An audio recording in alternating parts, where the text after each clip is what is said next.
AEW was live in Newark, New Jersey with their annual Full Gear pay-per-view, and this is DerekJ Speaks, here to break down the show from start to finish, including one hell of a finish to this show where we had a very shocking outcome in the Steel Cage World Championship match between Samoa Joe and Hangman Page, where, surprise, surprise, we got some interference in a steel cage match.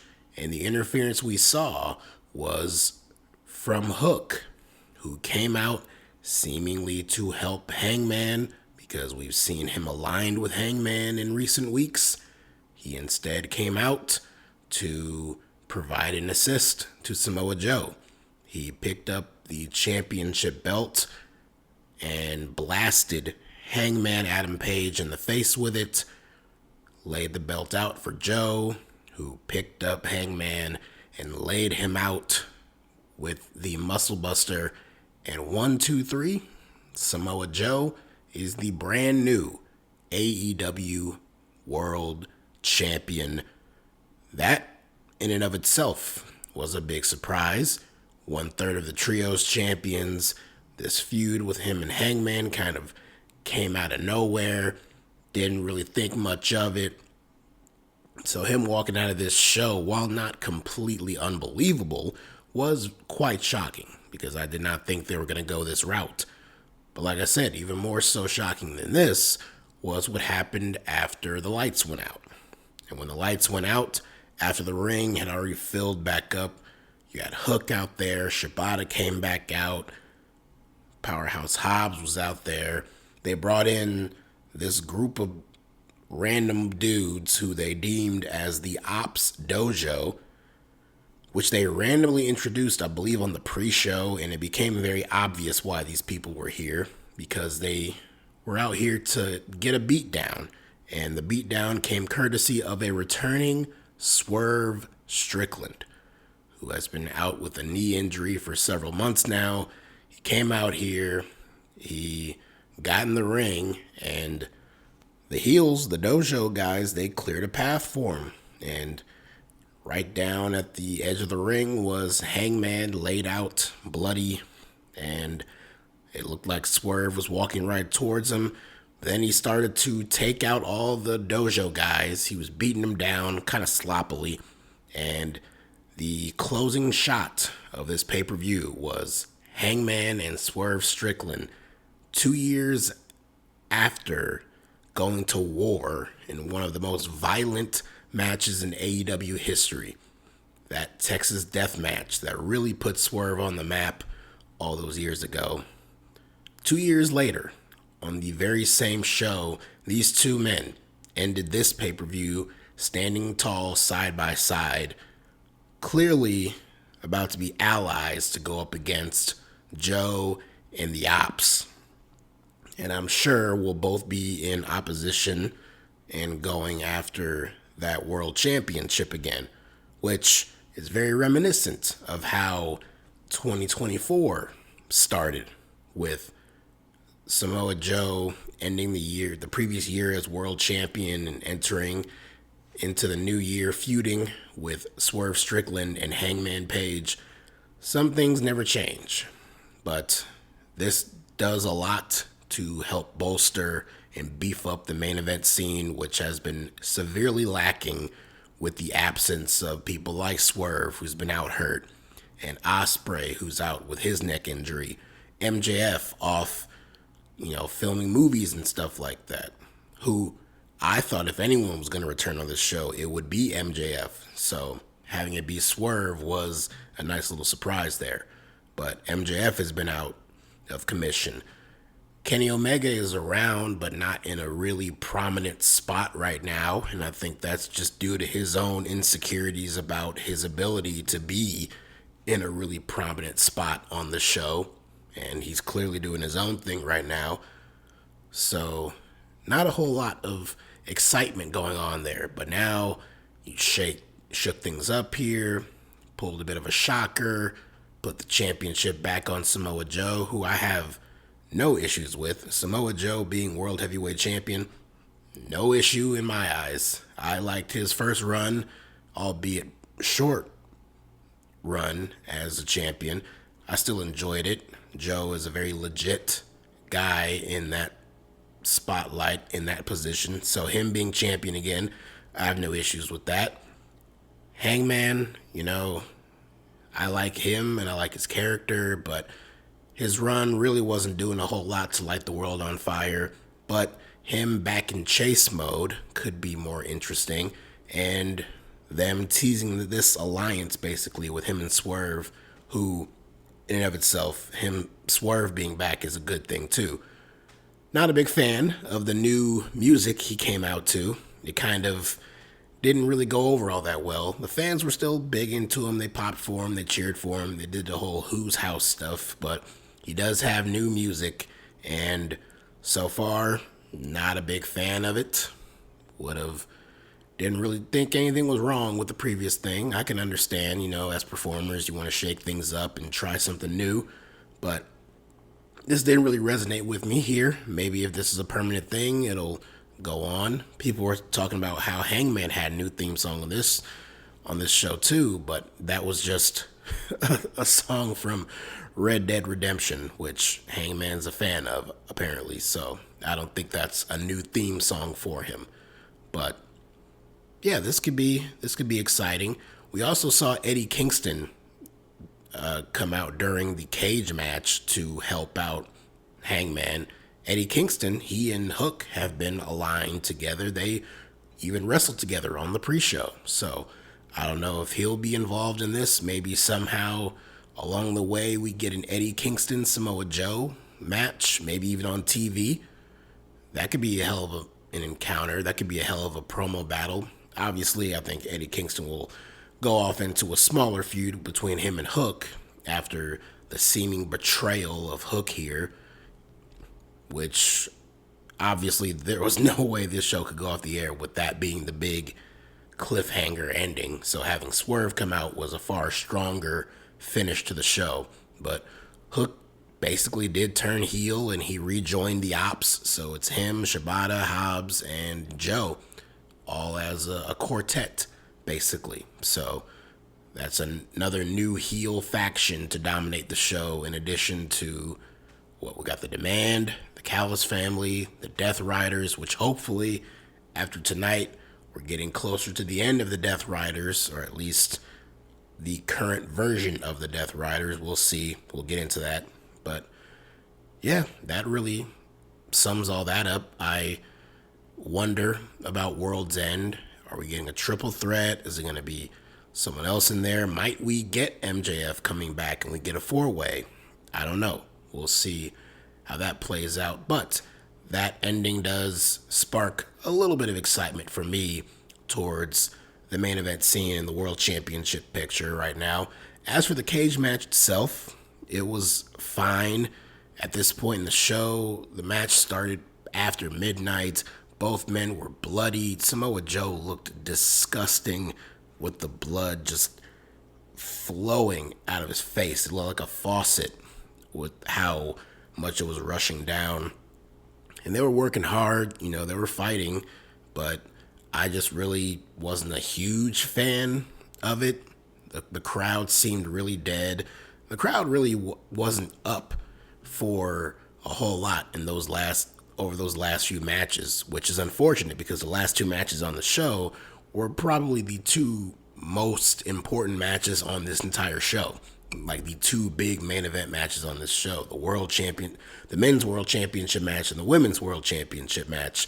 And it sounded like the fans really weren't up for either match. So that was unfortunate. Although I enjoyed the women's match far more than the main event here. But, this being a world championship, big time cage match, and even Swerve's return, and I think part of that was due to the crowd's exhaustion, and honestly, a part of it was because of the new music that the fans weren't really expecting to hear. So that kind of killed the pop a little bit, but once Swerve started hitting his moves and beating up the random geeks out there and The show ended with him and Hangman standing tall together. That got the appropriate big reaction. So that worked.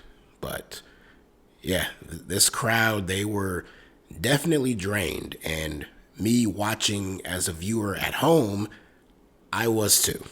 This was a good show, but once again, a very, very unnecessarily long show. And I think we've probably seen this happen here and there, but I don't know. Something about this particular night really stood out more so than others, where you could really feel the exhaustion from the crowd, especially after Mark Briscoe's win in the TNT Championship match. That was like the last time on the show that the fans really were on like the highest of high kind of reaction to something. Because in the last three matches after that, I mean, the trios match, the $1 million trios match, that got pretty good crowd heat, but those last two matches really suffered big time. So that's where we stand for that. But as far as the rest of the show, we do have a full card to get through. So if we travel back in time, way in the past, let's try to cover some stuff from the very beginning, including the tailgate brawl on TNT. We had a 4-way tag team match for $200,000. These money matches, I swear. The Bang Bang Gang got the win there. We had Big Boom AJ once again doing pre-show duties with the Rizzler and Big Justice and that whole motley crew. But Big Boom AJ teamed up with QT Marshall to beat Rocky Romero and Trent Beretta of the Don Callis family. Hook and Eddie Kingston, that was the first time we saw them on this show. They got a big, by big, I mean, squash win over the Workhorsemen. And then the final match of the pre-show was a trios match for the CMLL World Trios Championships. And much like the previous AEW pay-per-view, this match started right at the tail end so it could carry over onto the main card, where they shot off the pyro, did the show intro, and the match was still in progress. And funny enough, Okada was supposed to be in the match, and he didn't make his entrance. He didn't even arrive to the building until the main show started. So I thought that was funny, that Okada basically big-leagued his own team, which was, of course, Konosuke Takeshita and Hechicero, who was in there to take the pinfall loss. And that's exactly what happened. The story of this match really didn't matter. They was it a Sky team with Mystico and Mascara Dorada? And I'm sorry, I don't know the third member of this team from CMLL. But the match didn't really matter. It was about furthering the dissension between Okada and Takeshita. And that got brought up a little bit later on in the show. So we'll talk about, some further developments with that. This show featured a whole lot of Death Riders. Luckily, none of them in the main event, so that's good. But we heard that song a lot throughout the show. And one of the first instances where we heard it was with Pac and Darby Allin in, I guess, what was supposed to be the official opening match of the show. And they had a very good wrestling match. That was the whole basis of this starting here, is that Pac claiming that Darby can't out-wrestle him. And so they were having a pretty good wrestling match. Darby was hanging in there with him. And then it was Pac the one who started to fight a little dirty and start brawling and hitting some crazy power moves and things like that. But it was a very good opener, aside from the finish, which saw some interference and distraction from Wheeler Yuta. And then while the referee had his back turned, Pac used the Sting baseball bat, the black bat, to blast Darby in the face and get the win. So Pac wins over Darby, which I did not mind, because I'm hoping, even though it didn't play out on this show, I'm hoping this will play into a bigger story with the Death Riders, given the fact that Pac had a match on this show and he got a big win. Can't say the same thing for every other member of the Death Riders, including one member in particular. but we'll get to him later. First up, we have another member of the Death Riders to talk about, Marina Shafir. She teamed up with Megan Bayne, and they were involved in a 4-way tag team match, along with Sky Blue and Julia Hart. We had Harley Cameron and Willow Nightingale, and of course, Toni Storm and Mina Shirakawa, the 4 remaining teams in the tournament to crown brand new women's tag team champions. This match was set up to where the winning team in this match would get to pick a stipulation for whatever their next quarterfinal or semifinal match is. Didn't think that was necessary, but it is what it is. This was your usual multi-person, multi-team match chaos that you see in matches like this. It was pretty fun, and Toni Storm and Mina Shirakawa got the win. Their next match in the tournament is up against Megan Bayne and Marina Shafir, so it made sense, I guess, since given what the finish was to the women's blood and guts match being so heavily focused on Marina and Megan Bayne and Mina. I guess it makes sense for them to head in the direction of doing a stipulation match. It is what it is. So there's that. After this, we had the AEW World Tag Team titles on the line. FTR challenging Bro Dito in what turned out to be an incredible tag team match. Some back and forth greatness with 2 of the best teams in the world right now. FTR has been one of the greatest tag teams of the past decade or so, decade plus, going back to their NXT days, and even their work in AEW has been tremendous. Character-wise, recently, not so much, but in-ring, they're still top caliber, and Bro Dito was a happy accident. It just came out of nowhere, but Brody King and Bandito, they work tremendously well together. Bandito himself is one of the best wrestlers in the world and is having a banner year for himself, and the pairing of him and Brody King has worked very well so far up to this point, and they got a lot farther as a team and as champions than I ever anticipated, but I had a feeling that their reign was going to come to an end on this show. And even though Bandito was giving it his all, fighting the good fight, in the end, he fell to a shatter machine, and FTR are now, 4-time tag team champions. So great stuff here. And if we can get Bandito and Brody King, take them out of the tag team division, put them further into the singles championship competition, I could see both of them finding themselves into the Continental Classic that's coming up. I could definitely see a spot for both of them in there. We have a few other spots in that tournament that we'll get to a little bit later on here. And as for FTR, their next destination, I have to assume, if not immediately, very soon, will be a returning Adam Copeland and Christian Cage. There is unfinished business there, and so FTR are the champions.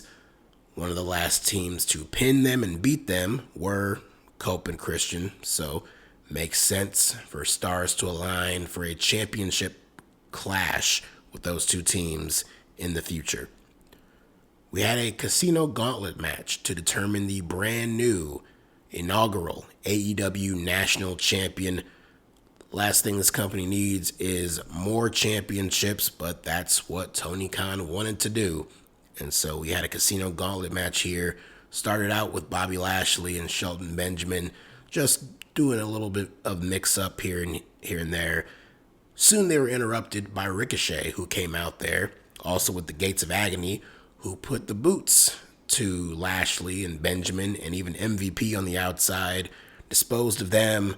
And then we had more Death Riders. We had Claudio, we had Wheeler Yuta, we had Daniel Garcia, we had other people. I don't remember every single person who was in this match. But eventually Benjamin and Lashley did get back into things and were clearing house. But in the end, it was Ricochet who pulled off the victory. After Wheeler Yuta, he took out Orange Cassidy, who was in the match. He hit him with a Busaiku knee. He himself got laid out with a UFO splash from Kevin Knight. Jet Speed were also in this match. Kevin Knight hit a UFO splash on Yuta, and then Ricochet came out of nowhere and hit him with the Spirit Gun to get the win. So Ricochet finally wins gold in AEW. Does it mean anything? Does it matter? Not necessarily, but they wanted to give him gold, and instead of being creative and finding a way to incorporate him into a championship program with already existing belts, Tony Khan went and just created a brand new belt for him. So there you go. After this, we had a no-holds-barred match between Jon Moxley and Kyle O'Reilly, and this match was very clearly continuing the story with Moxley and his quitting ways. Now he quit so many different times this year. Quit it All In. He quit in the I Quit match. He quit in Blood and Guts. And then he comes here one-on-one, mano-a-mano with Kyle O'Reilly in this no-holds-barred match. O'Reilly's busted open. He's bleeding. There's a use of a fork in this match from Moxley and a few other weapons, a chain. Honestly, a fork and a chain were like the main two weapons used in this match, thank God. But we found out why that was the case because of the very next match, which we'll get to. But they went at it here. Very violent, very bloody brawl here. But once again, Kyle O'Reilly forces Jon Moxley to tap out. He locks him in the ankle lock. He even wrapped the chain around his ankle and his leg. He locked on the grapevine, was wrenching on the ankle, and Moxley tapped out. So Kyle O'Reilly gets a very strong, definitive win over a former multi-time AEW World Champion. After the match, a little bit of shenanigans. Mox, who had left the ring, got back in there and started to put the boots to O'Reilly. Then some members of the conglomeration came out to make the save. The rest of the Death Riders came out. There was a quick look in the eyes of Claudio. Maybe it was nothing. Maybe it was something. I don't know. Maybe it's wishful hope, wishful thinking that they are heading in the direction. These losses that Moxley is facing have to have some type of consequence. No? Yes? No? He has these guys and Claudio and Yuta and Garcia and Pac and Marina who are following him blindly at this point. He lost his championship. He keeps failing them. He keeps putting them in positions where once they are out of the picture, he folds so easily and he quits and he gives up and he surrenders. He keeps failing his group. This has to have some kind of consequence, and that consequence, if not the outright dissolution of this faction entirely, has to at least lead to him being excommunicated from the group and them putting the boots to him, whether it's Claudio giving him the uppercut or Pac taking him out, or even Marina Shafir to be the one to lead the charge and put the final nail in the coffin for Jon Moxley. There has to be some type of light at the end of the tunnel, the very long, dark, egregiously boring tunnel known as the Death Riders. And again, they aren't the main focus anymore for the most part. I mean, they just main evented Blood and Guts. Moxley was just in the main event of the previous pay-per-view, so they are still a big focal point. They just weren't on this show, but hopefully that is a direction we're going to head into very soon. So after this no-holds-barred match, the very next match, completely different, was a no disqualification match. And by completely different, I mean the exact same thing. And if you say they're different, you're lying. But regardless, you didn't need the same match type on the two times on this show. you definitely didn't need to have it back to back like this. I guess between the two, the no DQ match for the TNT Championship with Kyle O'Reilly and Mark Briscoe was the better one, but this one had more blood and even more weapons. We had chairs, we had tables, we had ladders, we had thumbtacks. Like, these guys are working hard, they're kicking each other's asses using these weapons, and the fans are going crazy for all this stuff, but I'm just sitting there like, we see it all the time. We just saw it last week. At least one of these guys, if not multiple people on this show, were just in blood and guts matches the previous week. 2 rings, 1 cage, all the chaos in that circumstance.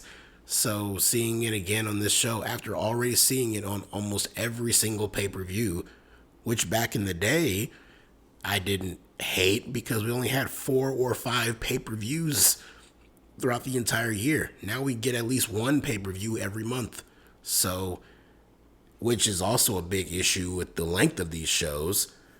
You know, back when they had 1 pay-per-view every 3 or 4 months, having 4.5-hour shows wasn't a big deal. Having 4.5 to 5-hour shows every single month kind of is a big deal. In addition to that, having weaponized garbage matches and plunder and bullshit like this every single month, in between having it on TV almost every other week, is pretty ridiculous. You are almost guaranteed to see thumbtacks pop up in some kind of no DQ style match on any given episode of Dynamite sometimes. So seeing it on pay-per-view doesn't really have the same shine to it sometimes. But again, these guys are professionals, these guys are workhorses, these guys are badasses. So them being out there and fighting the good fight like that, you know, all the best to them. It's just I couldn't really get into it all that much. But I acknowledge that the work was there. Fletcher and Briscoe, they have had many matches together, and this one, like their previous ones, was very good. And the outcome of this one was a satisfying one. The stipulation heading in here was this was Mark Briscoe's basically final chance at the TNT Championship, and if he lost, he would have to join the Don Callis family. Now, along with this company not needing any more championships added to their repertoire, the last thing this company needs is more members added to the Don Callis family. So the finish shouldn't have come as much of a shock here, as Briscoe hit a crucifix bomb off of the top turnbuckle, crashing down through a table, which I think was covered in barbed wire, or at least pieces of barbed wire. And then after a J driller, Mark Briscoe got the win, and he won, I should say, the TNT Championship. So happy for Mark Briscoe. I'm a big fan of Mark Briscoe. I really like him. He can be very funny, but when he locks in and gets very serious, he is very, very good at being serious too. He reminds me a lot of Mick Foley. I know that could be very sacrilegious to say to certain wrestling fans, but he does remind me a lot of Mick Foley in that regard. And he can go out there in these match types and really give it his all. But, you know, you strip all that away, just him as a human being and his story and his background. It was cool to see him get this big moment on this show, on a big show like this. Mark Briscoe, for the longest time, you see Mark Briscoe on TV, he's there to lose. The past couple of years, if they throw him out in a Continental Classic or an Owen Hart Cup tournament or something like that, you know he's there to eat the pin and look up at the lights. It's very rare that you see him get big wins in big feuds, but this year we saw it happen with MJF, and now we saw it here. Now he has championship gold, so good for Briscoe. Very happy for him. And Kyle Fletcher will be just fine, because towards the end of the show, we had a backstage segment involving some of the members of the Don Callis family. And, of course, Okada, being the defending Continental Champion, in addition to his unified championships, he is going to be in the Continental Classic. Takeshita announced that he will be in the Continental Classic. Kyle Fletcher, who is very upset at both men for not having his back out there and not supporting him. He is entering himself in the Continental Classic as well. So that's basically the top 3 members of the Don Callis family all entering the Continental Classic.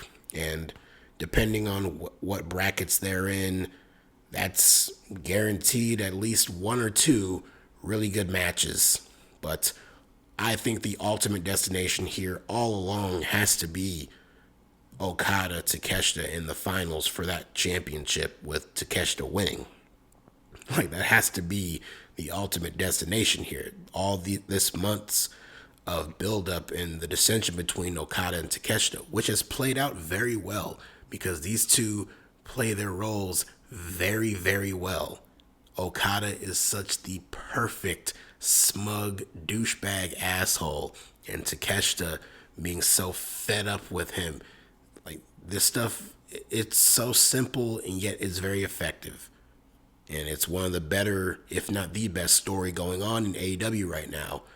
But the ultimate destination has to be it coming down to the two of them in the finals of the Continental Classic, going at it and going after that championship. So ultimately, that's got to be where this is leading.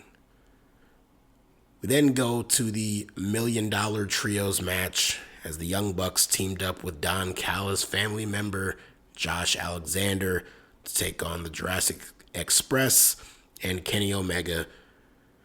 Much like the women's 4-way tag match earlier, again, multi-person chaos, kind of spot festy a little bit here and there. You had the Bucks in there. You had Jack Perry and Luchasaurus, Kenny Omega doing his thing. Josh Alexander was pretty good here. It's generally what you expect. I saw a lot of people praise this match. People were calling it fun and great and all that kind of stuff. It was all those things. I just don't have a whole lot of in-depth analysis of this match. If you've seen this match before, which you probably have, if you watch AEW, it really wasn't much different than what we've gotten before. What was a little different was the outcome and the post-match angle, which the outcome saw the Young Bucks get the win. They hit the BTE trigger on Jack Perry and got the win. So they won the $1 million. They, along with Josh Alexander, split up 3 ways. And as they're leaving and seemingly joining the Don Callis family, some of the remaining lower tier members were putting the boots to Kenny Omega. The Young Bucks were up on the stage, along with Don Callis. He's trying to pull them along to leave. And ultimately, they throw down the money because it's not about that. What's more important to them is friendship. So they run back to the ring, dish out a bunch of super kicks. They shake hands with Jurassic Express, and they hug Kenny Omega. The Elite are seemingly back together again. Hey, the Bucks really, I don't know how much was really left of them in their heel roles. They had the top spots, the EVP, the power-hungry EVPs. Then they became the Broke Bucks. It's been fun mocking them and laughing at them for a long time. But they've been teasing this for the past several weeks of reconciliation between them and Omega. So we got it here. I don't know where this is leading now, but in a bottle isolated on this one show, pretty good moments. We then lead into the 2 big main event matches on the show. And like I said towards the beginning, these last 2 matches, probably the 2 most important matches on the show, yet both matches had some of the lowest amount of crowd heat on the entire show. A lot of matches early on, the crowd was quiet and it built up.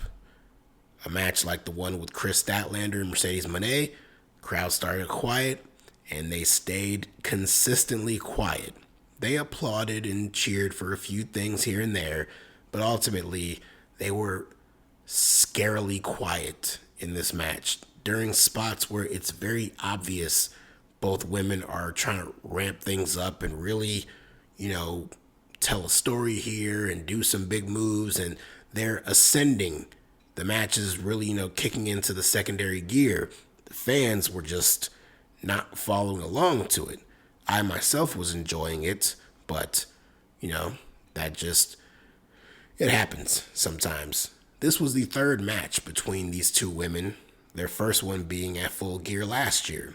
Then the rematch came at World's End the next month, and now we have this one here. Of their 3 matches, this one was probably the weakest, but it was still very, very good. And even more importantly, it had the perfect outcome, which saw Kris Statlander retain her championship over Mercedes Moné. She is now up to about 14 championship belts. And if it wasn't clear before, it wasn't clear enough already, the story for Mercedes is very crystal clear in my mind. She can go out there and win all these championships from all these promotions all around the world. She can hold on to that TBS championship, the very first one she won out of all these belts. She can keep racking them up, but every single time she goes after that big one, the world title, she just can't do it. In Mercedes' career, she now owns 2 pinfall losses in her AEW run, and they both were in matches where she was challenging for the world championship. And as divisive as it has been watching this woman rise up and win all these championships, hopefully now is where we can start the story of her downfall. Now can be where she starts dropping some of these belts. I don't know if you want to start with the TBS title, but you can, and just keep going from there. She has about 14 belts. That means she's going to have to eat 14 losses and just work her way all the way down to the bottom of the barrel where she has absolutely nothing left. Then that's when she works her way back up. That's when she builds her way back up, and that's when she can challenge and potentially even win the Women's World Championship. Hopefully deep into the year 2026, maybe by Full Gear next year. That's how deep into next year that I'm talking about here. But regardless of that, the story here is very clearly that she can win all these championships, but she can't win the big one.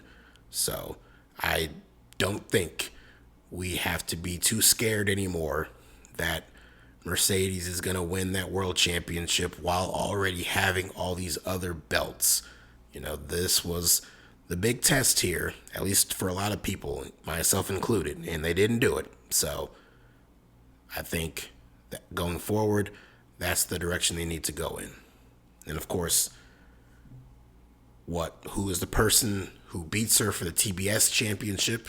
I'm not sure. You have a lot of big names right now involved in this women's tag team tournament, so I don't really know if any of them are the best option. As for Kris Statlander, who's next for her? Who's next in line to challenge her for her world championship? I'm not sure. Both women are in very similar positions right now where there's not a whole lot of competition for them right now at this exact moment, at least right now as they are introducing and establishing these brand new tag team titles where you have some pretty big names involved there with Toni Storm and Willow Nightingale and Megan Bayne, even Marina Shafir, who could potentially be someone, given her status with the Death Riders. She is a personality who could be plugged into a program with a Kris Statlander, for example. So we'll see what happens. But that's the direction they should be going in with Mercedes after this. And of course, we got the main event. Not going to really add any more onto what I talked about at the beginning of this video. Just that, again, the cage match, it was fine. I've seen far better, but also far worse cage matches. It was just kind of there. And I hate that because I hate seeing someone like Samoa Joe just bleeding as heavily as he was in this match and really just giving it so much energy here. And to come away with it feeling the way I do, which is like I just, not necessarily that I didn't care, it's just I couldn't really get into it. And honestly, I was looking at it like, well, I know Hangman's gonna win, so there's not really a whole lot of investment that I have here. I was wrong, and I'm happy to be wrong about that. Again, I like Joe, and I like seeing him as champion. I have no issues with that. And heading in the direction of him and Swerve and Hangman, again, this is something that they've done before. They did it last year, but I don't know. I liked it last year. And again, the main event scene revolving around the World Championship has been quite bleak for the past several months in the absence of Will Ospreay and MJF and all these different people. So having Hangman still in there and putting the belt back on Joe and bringing back Swerve Strickland, I feel like these are decisions and moves that help to re-improve that main event scene. And keeping the Death Riders and all that bullshit away from the World Championship scene and revolving it around some of these guys here with a few other names that you can add in there for a one-off, like an Eddie Kingston, like I mentioned before. I think that makes things a little bit more interesting, at least for me. So that's where we end things there, top to bottom. Fairly good show, just not, anything groundbreaking. Not one of the best AEW shows, not one of the worst, right there in the middle, which follows a trend of recent AEW pay-per-views this year where a lot of them, especially recently, they just are very middle of the road. The build-up is not all that great. The actual show is fine, a little bit good, not so spectacular, and then you just move on to the next. And the weekly shows have just been quite brutal to get through for the most part. Hopefully now that the Continental Classic is back, that will add an extra bit of flair to the shows. I'd like to say, hey, we're guaranteed great matches, but you're guaranteed at least one great match almost every single week. Sometimes you just need a little bit more substance to things.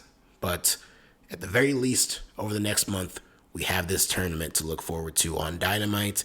And for you rare people who watch Collision, it's on there too. So we'll see how this plays out. And next time you hear from me, I will be talking about WWE. Talking about Survivor Series next week, post-Thanksgiving, post-OSU Michigan game. So we'll see what kind of mood I'll be in for that review on that particular day, depending on what the outcome of that game is on that same day. But we'll be talking about that, and then we head into December as we barrel towards the end of this year. So until next time, if you like what you heard, like what you see, like, comment, subscribe, share, all that stuff. Follow me on X/Twitter at DerekJ Speaks. Till next time, take care.